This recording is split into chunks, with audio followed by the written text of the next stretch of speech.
Hello. Good evening. Hi. To kick this off, I just started watching. I didn't watch the show when it first premiered. I watched it. I started a couple weeks ago, and I was hooked within 20 minutes. And I'm not a huge musical fan, but there was something about this show. What were your thoughts when you first received the script and pitched for this show? Well, I am in this strange position because I don't want to say I'm not a fan because that sounds negative, but it's like I don't even know about Right. musicals. And I've never really at all investigated the world of musicals, really watched many musicals. So I'm in this funny position as the lead of this show, and I am like the rookie. And I'm working with all these extremely experienced and knowledgeable musical theater actors and fans and writers. And yeah, it's just a brand new thing for me. And so when I read the script, I thought it was lovely. And, what is the most fun thing about making television and movies is that it is such a collaborative art in that you never really know. Like the script is obviously the skeleton and the base and extremely important, but you never really know like what it's going to become because there's so many people contributing. So when I read the script, I just had no idea that I would come to care about the show as much as I do. Like I put on my makeup. I was like contemplating even putting on makeup before this, but I was like, okay, I'm gonna put on makeup. I want to look nice. And I put on makeup and I watched the show and I've already seen the finale and I'm freaking in it and I cried. And then I like wiped my tears off and I like went to my room and I like put my makeup back on and then I cried again. And it sounds like so like silly or even narcissistic to say that I'm like watching this thing that I'm a part of. But I bring this up because I hope that it reads, and I think it does, that a lot of us who made this show, we really poured our hearts into it. As cheesy as it sounds, it really is true. And so when I watch it, I'm just so moved, and I like the experience was so meaningful, and watching it is so meaningful. So when I read it, I thought it was cute and nicely written. And then my experience working on it has been so colossal that like it's hard to even put value to like that time in February last year when I read the script like on my couch. Like I had no idea, It hooks you in. I had no idea when I started that I would be so emotionally invested by the end. And we'll get to the finale in a little, but you didn't really have a musical background, I think, prior to this show. And you're coming in, like you said, with so many heavyweights and Bernadette, like that was an amazing. So backtrack a little. What were the rehearsals like for you, and how much time did you put into all the rehearsals for the numbers? I didn't have much rehearsal because I'm in practically every scene of the show, and then I'm in every single musical number because it's seen through my character's eyes. So most of the time when it's another character performing, I am learning my number on the day, but it's usually just me walking around these incredibly talented and practiced scene partners. Mandy Moore, our choreographer, is amazing. And it varied from number to number, but I would say that on average, each actor would have 2 rehearsals per number, maybe like 2 hours each. Some were much more. I don't sing and dance except for beginning of episode 2, all of episode 8, and then I won't spoil, but some of the finale. And for 8, when I was performing every single number, we took 3 days off of production so I could learn all of that. Wow. Yeah. I mean, but 3 days still seems pretty good. Short. Good. It's not much. No, because it was like 3 days. Like the first day is like conversationally talking about the script, and Mandy's an extremely like generous and collaborative artist, wherein she really creates to like our specific instruments, like our bodies. And she wants to know a lot about what we think. And so the first day of those 3 days was, you know, conversations. What is this number for Zoey? You know, it was an interesting thing too, because, you know, these are heart songs. So it's your deepest, hidden, innermost longings, desires, blah, blah, blah. And Zoe's like a very neurotic character. And so she's always hiding how she actually feels. So to actually explore deeply what Zoey may feel sexually or her deepest fear, and like to be able to unguarded present that as a musical number was really exciting for me and for the rest of the team dance. So yeah, 3 days was not a long time. It was like a day of discussing it, and then people would give notes and we'd have to edit, but we pulled it off. No, I was so impressed and blown away. I can't believe that you hadn't had a background in music prior to this. Were there any, you know, Zoe's character, the character of Zoey doesn't seem to know that much about music. I think you know a little bit more than Zoey does, but were there any songs that you were really looking forward to, or any numbers that you wish you had done that you didn't get the chance to? I like music, and I'm not as barren as Zoey in terms of like knowledge of musical history and artists. However, there was a day on set where I asked Skylar, who was the lead singer of Bon Jovi. Relatable. Like very relatable for me. Really? Yeah, I feel like I know, you know a lot of songs playing in restaurants or on the radio, but if someone was asking me who sings this or what's the title, I'm like, I don't really know, but I think I could sing you the chorus. Same. But not even the chorus. I could maybe be like, that one. I totally, yeah. You know, there's no song that I was like dying to sing, but Alex Newell, who's the incredible singer, like mind blowing, he sang a Linda Ronstadt song that actually got cut from the season. And I was really looking forward to that one. We need release the cut. Release the cut. Release the cut. NBC. Right now. Like, what else are we doing? Maybe, okay, guys, we're going to talk about the finale. So if you haven't seen it yet and you don't want to be spoiled, leave, but stick around, honestly. I like your tulips. Thank you. They're actually fake. And my boyfriend's dad sent them to us thinking that they were real. But now they're so cute, right? That's fun. Really cute. I love that. I know, it was so funny. So the finale. Okay, everyone, we're going to talk about it. We're going to talk about the finale. When did you find out that your dad, Zoe's father, was dying? I knew that from the pilot. Austin had always structured the season one, with the ending of losing Mitch. Austin, our creator's father, had PSP, progressive nuclear palsy, the degenerative disease that's represented in our show.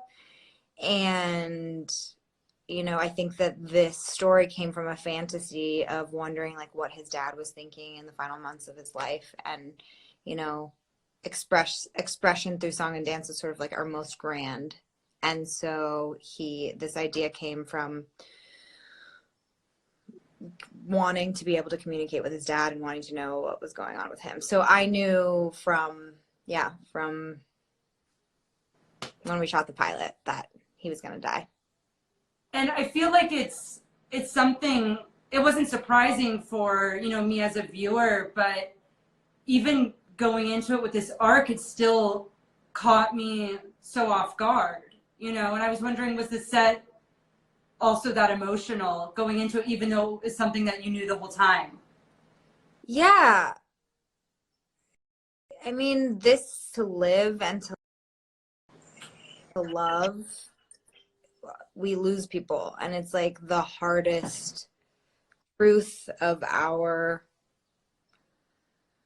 reality in our existence as human beings. You know, we don't live forever, and we all can relate to grief and loss, and we will all experience that at some point in our life. And so, yeah, it was a very emotional ending. One, because we were all saying goodbye to each other, so that it's already like in the air. And then two, because we all associate, you know, with our own experience. When we watch something or around something, we are reminded of our mortality and the people around us mortality and the people that we love and we've lost and that we're scared of losing. And yeah, it was a highly emotional day. Some of those like end of life scenes.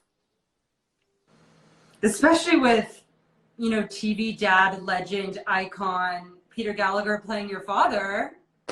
100%. Like I grew up watching the OC, and I thought he was our Universal dad for sure. Totally. It's like Marissa wasn't bad enough. We had to get Mr. Cohen too. I know. Are we lost? Yeah. No, I'm here. Can you hear me? Okay, I can hear you now. We're good. Okay. But that was just, we have Peter Gallagher, OC, legend, icon, father to all, Cohen, incredible. We have Lauren Graham, mom icon. This show, Mary, of course, is, legendary, but like this show was fully stacked. How was it working with these legendary figures? Well, I'll start with Peter. Peter is, like you said, a father figure to a lot of us as Peter Cohen. And he's very much like that in real life. He is so paternal, generous, funny. He doesn't take everything so seriously. He's been doing this for so many years.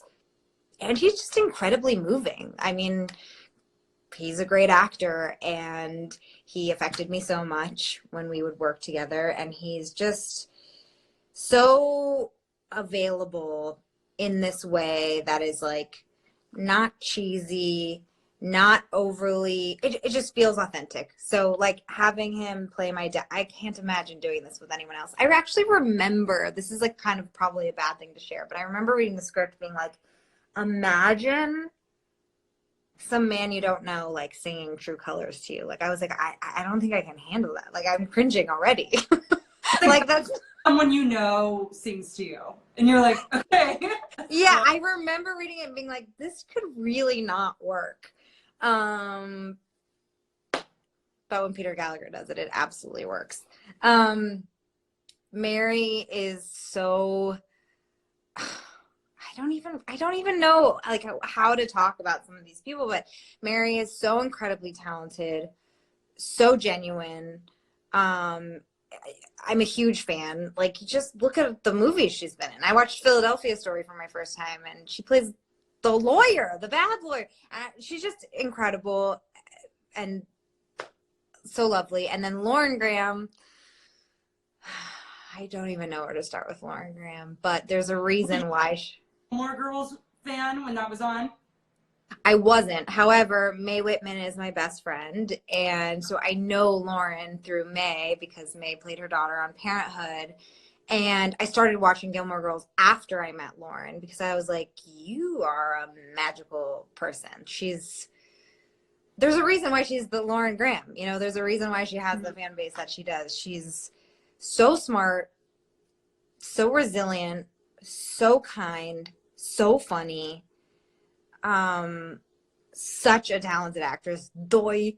But I started watching Gilmore Girls and I was like, oh, aha, this is the best show. Yeah, especially it was so cool to have two women in the tech world, which is, it was reflected as being us. I was like, Gilmore Girls. But it reflected, I feel like, real life, all the coworkers were men, and it was like you were in charge of this team of men, but it was like you and Lauren spearheading this group, and it was so powerful. Yeah. I mean, I really like about what I like about our show is too, it just doesn't feel like we lean too heavily into like, let's talk about gender. You know, it's like, however, that is authentic to any industry. One, that like there's not many women in high up positions in most industries, and that whatever. I just like that we didn't have to like make it a thing, you know? No, it just worked, and the actor who played the boss of the CEO of it all, I thought was so spot on. I agree. So insane. I was like, this nails the tech world in a way that, I mean, this so like Social Network has been quiet since, you know, like I think that this portrayal killed it, and I agree in every aspect, you know. In portraying grief, you know, what were kind of the challenges with finding that real and raw emotion in something so painful? 1 second. Don't worry.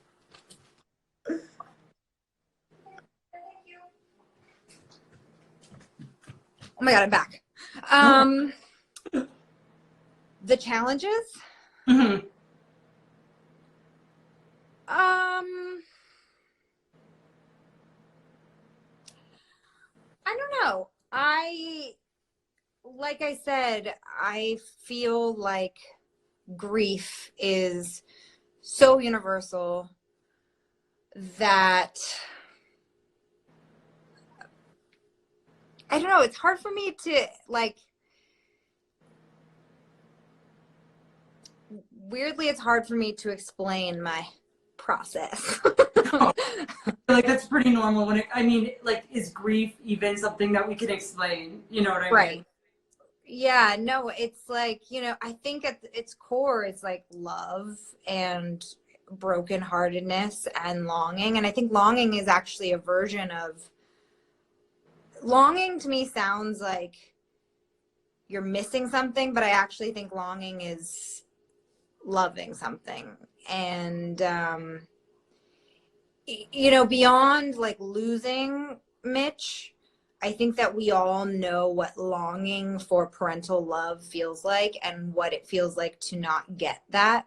Mm-hmm. And that's some heavy stuff. No, especially obviously no one knew what was going to be happening right now, but it's almost scary how fitting it is, like during COVID-19, just in terms of a lot of us, I feel like are experiencing a lot of grief and despair and anxiety and what have you. And this show, I feel like oddly really fits what's going on in the world right now, even though it's not really about coronavirus at all. You know, it's like pretty healing to watch right now. Have you been watching it week to week? I have, and that is so like touching to hear that it offers any sort of joy or escape or solace or catharsis. Like that is so, that is why we make art to sound like heavy-handed, but I have been watching every week. Yeah. And it just, I mean, there's a lot of things that feel bizarre right now, and I wouldn't even pretend to be able to put it, the whole thing into words. But it's interesting also to watch, knowing that we shot before this pandemic, and then just always like the realizing what world we're living in now. It's pretty strange. It's so weird. And also we need, for the fans, how do you and Zoe's character feel about the ending on Team Max versus Team Simon? Okay, I have a couple of things to say. One, I think Jealous was so good and also so hot. I was like, Simon's hot. Simon's so hot. Simon is so hot. Zoey feels that way. Jane feels that way. But he's messed up. He's confused. But he's hot. So in like short term, you're like, okay, Simon's really hot. But then the long term, Max is just like so sweet and funny, and he's got it all. Blah blah blah blah blah. But I'm like, Zoey doesn't have to choose right now. She just lost her father.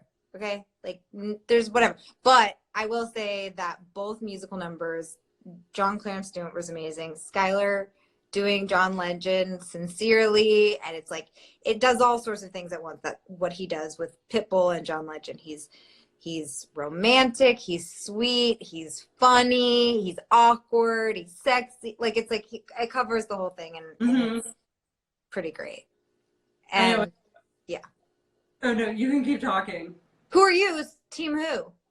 I feel the same way. It's like it depends on what you want. You know, do you want the fun hottie who's kind of messy and like has all this baggage, you know, but is like, who cares? Or do you want the steady, real love, you know? And then you're seeing Zoe's parents' relationship, and then you're like, oh, I want this for Zoe too. I want her to have this true love. And I love mess. So, but yeah, I thought it was sweet how Max ended up texting Simon about Zoe's dad. Because I thought that just showed Max's character. Totally. It's like, I know. Also, like the Audi and the Tesla, it was like, what are you gonna choose, Zoe? Yeah, it was so good. And also, I was tuning in earlier to your live with Alex, where you guys were joking about if Mo and Zoe were together in a pandemic, and you were saying, well, Zoe would die first because Mo would throw Zoe out the window. Totally agreed. I was like, Mo would be like, Zoe, just shut up and get out. What else? Yeah. Who would Zoe choose in the pandemic to quarantine with, Simon or Max? Well, Zoe makes a lot of mistakes, so I don't know who's the right choice for her. I mean, we all know who the right one is. We all know the right one is. We all know. But who knows if she would choose that? Exactly. It's do you think, this is kind of a pivot, but I feel like a lot of your past work has been, I mean, you've done a lot of genres, but you know, you're known for sure in the horror world. Like, hello. Do you see yourself going back to that? Like, this is so different comparatively. No, I mean, it totally depends. It's funny for me to even pretend to have any control over. What are these questions? It's like another. No. I just mean like, I just mean I could see myself being like, fuck no right now. Sorry, excuse me. And then being like, cut to a week from now, being like, Jane Levy signs on to the horror, blah, blah, blah, blah, blah, blah. Like, who knows? But I found horror to be like really taxing on the nervous system. I personally love watching horror films. I just watched Elizabeth Moth's one, Invisible Man. And I was like the most entertained I've been in months. It was fabulous. I loved it.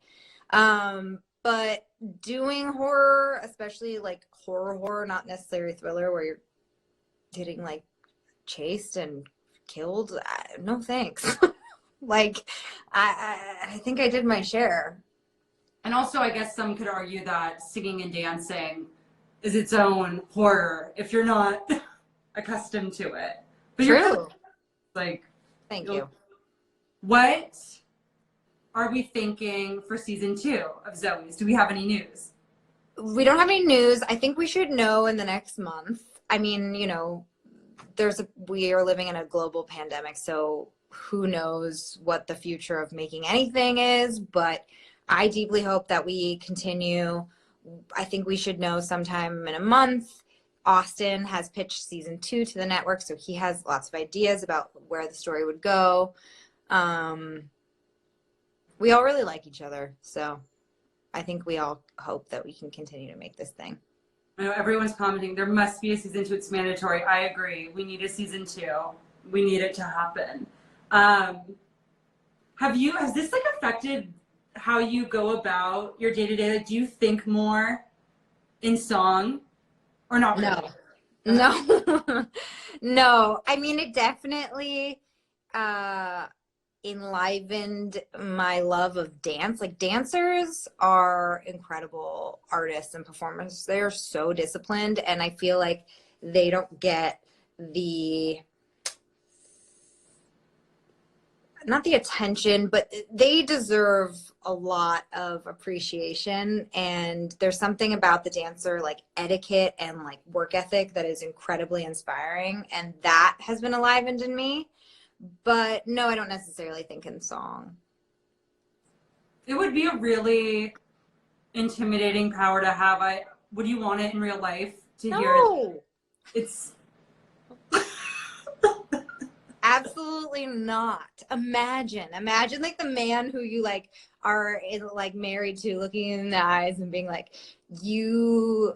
I hate what you're wearing right now, or whatever. That's like the most cliche thing I could ever say. But like, just imagine the terrible things that people think. You're human. You're gonna think terrible stuff. Nobody should know.